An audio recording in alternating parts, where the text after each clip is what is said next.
ಧನುರ್ಮಾಸ ಪೂಜೆ ಟೈಮಲ್ಲಿ ಬೆಳಗಿನ ಜಾವದಲ್ಲಿ ನಾವು ಇಲ್ಲೆಲ್ಲ ದೇವಸ್ಥಾನ ಕ್ಲೀನ್ ಮಾಡ್ತಿದ್ದೋ. ಈ ಕ್ಲೀನ್ ಮಾಡೋಂಥ ಸಂದರ್ಭದಲ್ಲಿ ಇಲ್ಲೆಲ್ಲ ತಾವು ಗಮನಿಸ್ಬೋದು, ಇದೆಲ್ಲ ಪ್ರತ್ಯಕ್ಷದರ್ಶಿಗಳಿದ್ದಾರೆ ನೋಡಿರೋರು. ಈ ತಾಯ್ತಗಳನ್ನ ದಾರಗಳನ್ನ ಕಟ್ಟೋದು ಒಂದು ಸಂಪ್ರದಾಯ ಮಾಡ್ಕೊಂಡ್ಬಿಟ್ಟಿದ್ದಾರೆ ನಮ್ಮಲ್ಲೆಲ್ಲ. ಈಗ ಕಟ್ಟಿದಾಗ ಅದನ್ನೆಲ್ಲ ಕಿತ್ತಾಕಿ ಕ್ಲೀನ್ ಮಾಡ್ತಾ ಇದ್ವಿ. ಕ್ಲೀನ್ ಮಾಡ್ತಾ ಇರ್ಬೇಕಾದ್ರೆ ಒಬ್ಬರಿಗೆ ಜಯಣ್ಣ ಅಂತ ಅವ್ರಿಗೆ ಇದು ಸಿಕ್ತಾಗ ಎಲ್ಲ ಆಲ್ಮೋಸ್ಟ್ ಎಲ್ಲರೂ ನೋಡಿದಾರೆ, ಅದನ್ನ ಓದಿರೋದು. ಆ ಲೆಟರ್ನ ಸುರುಳಿ ಮಾಡಿ ಸುತ್ತಿ ಇದರಲ್ಲಿ ಬರೆದು ಇಟ್ಟಿದ್ರು. ಏನಂತ ಬರೆದಿಟ್ಟಿದ್ರು ಅಂದ್ರೆ, ತಾವು ಇವತ್ತು ನೋಡ್ತಾ ಇರ್ಬೋದು, ರೇವಣ್ಣ ಅವರು ಅಥವಾ ಅವ್ರ ಇಡೀ ಕುಟುಂಬ ಕೂಡ ಇಲ್ಲಿ ಬಂದಿದ್ದಾರೆ. ಅವರೆಲ್ಲ ಅಮ್ಮನ ಭಕ್ತರೇನೆ, ಅವರು ಕೂಡ ದೈವ ಚಿಂತನೆಯಲ್ಲಿ ಯಾವಾಗ್ಲೂ ಇರೋಂಥವ್ರು.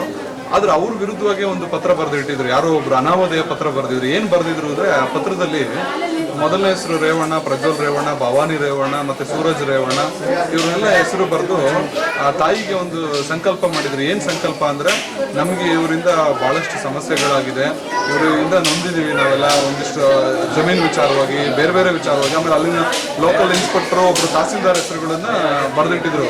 ಇವರಿಂದ ನಮಗೆ ತುಂಬಾ ತೊಂದರೆ ಆಗಿದೆ ಗಂಗಮ್ಮಳಮ್ಮ, ನೀನ್ ನಿಜವಾಗ್ಲೂ ಸತ್ಯವಂತೆ ಆಗಿದ್ರೆ ನೀನ್ ಇವ್ರನ್ನ ಯಾವಾಗ, ಆಮೇಲೆ ನಮ್ಮ ಕುಟುಂಬ ಹಾಳು ಮಾಡಿ ಏನೇನೋ ಆಗಿದೆ ಅವ್ರ ನೋವುಗಳನ್ನ ಎಲ್ಲ ಹೇಳ್ಕೊಂಡು, ಆದ್ರೆ ಅನಾಮಧೇಯ ಪತ್ರ, ಅದು ಯಾರ ಹೆಸರು ಬರೆದಿಲ್ಲ.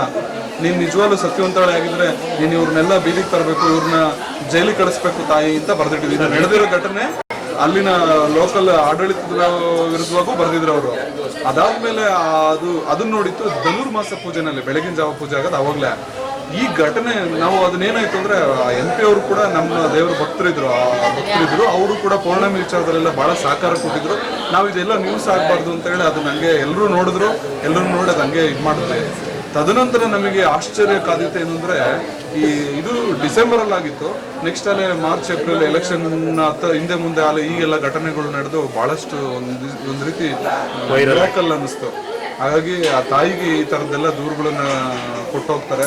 ಇಲ್ಲಿ ನೋಡಿ ಸರ್, ಇಲ್ಲಿ ಶ್ರೀಮಂತರಿಗೆ ಅಥವಾ ದೊಡ್ಡ ದೊಡ್ಡ ರಾಜಕಾರಣಿಗೆ ಒಂದು ಲೆಕ್ಕ, ಅಥವಾ ಸಾಮಾನ್ಯದವ್ರಿಗೆ ಒಂದು ಲೆಕ್ಕ ಅಂತೇನಿಲ್ಲ. ತಾಯಿ ಹತ್ರ ಎಲ್ಲರೂ ಕೂಡ ಸರ್ವರು ಕೂಡ ಸಮಾನರು, ಸರ್ವರಿಗೂ ಕೂಡ ನ್ಯಾಯ ಸಿಗುತ್ತೆ. ಇಲ್ಲಿ ಯಾವುದೇ ಮಾಟ ಮಂತ್ರಗಳು ವ್ಯಾಮೋಚಾರಗಳು ನಡೆಯಲ್ಲ. ಆ ಅಕಸ್ಮಾತ್ ಅಂತ ನಡೆದಿದ್ರು ಕೂಡ ಆ ತಾಯಿ ಇದನ್ನ ಪರಿಹಾರ ಮಾಡೋ ಶಕ್ತಿ ಆ ತಾಯಿಗಿದೆ.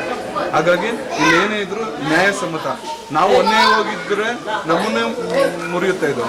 ರೇವಣ್ಣ ಅವ್ರದ್ದು, ಪ್ರಜ್ವಲ್ ರೇವಣ್ಣ ಅವ್ರದ್ದು, ಸೂರಜ್ ರೇವಣ್ಣ ಅವ್ರದ್ದು, ಭವಾನಿ ಮೇಡಮ್ದು, ಮತ್ತೆ ಅಲ್ಲಿ ಲೋಕಲ್ ಇನ್ಸ್ಪೆಕ್ಟರ್ ಒಬ್ರದ್ದು, ತಹಸೀಲ್ದಾರ್ ಒಬ್ರದ್ದು, ಒಂದಿಬ್ರು ಅಡ್ವೊಕೇಟ್ ಹೆಸರು ಬರೆದು ನನಗೆ ಇವರಿಂದ ತುಂಬಾ ಅನ್ಯಾಯ ಆಗಿದೆ, ನನ್ನ ಜಮೀನ ಕಿತ್ಕೊಂಡಿದ್ದಾರೆ, ಅದಾದ್ಮೇಲೆ ನಂತರ ನನ್ನ ಬೆದರಿಕೆ ಇದೆ, ನನ್ನ ಫ್ಯಾಮಿಲಿನ ಬೀದಿಗೆ ತಂದಿದ್ದಾರೆ, ಇವ್ರನ್ನು ಕೂಡ ಅದೇ ತರ ನಿಲ್ಸಿ ನೀನು ಜೈಲಿಗೆ ಕಳಿಸ್ಬೇಕು, ನಾನೊಬ್ಬ ಸಾಮಾನ್ಯ, ನನ್ನ ಕೈಲಿ ಶಕ್ತಿ ಇಲ್ಲ ತಾಯಿ ಗಂಗಮ್ಮಳಮ್ಮ, ನೀನು ಅವ್ರನ್ನ ಜೈಲಿಗೆ ಕಳಿಸ್ಬೇಕು ಅಂತ ಬರ್ದಿಟ್ಟಿದ್ರು.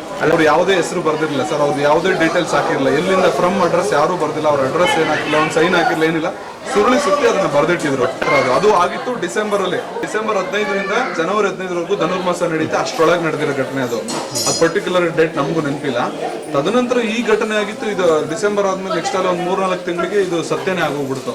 ಹಾಗಾಗಿ ಆ ತಾಯಿ ಶಕ್ತಿ ಬಹಳ ಅದ್ಭುತ, ಅದಮ್ಯ, ಬಹಳಷ್ಟು ಪವಾಡ ಇದೆ. ತಾವೆಲ್ಲ ನೊಂದಿರೋರ್ನ ಕೇಳಬೇಕು ಸರ್.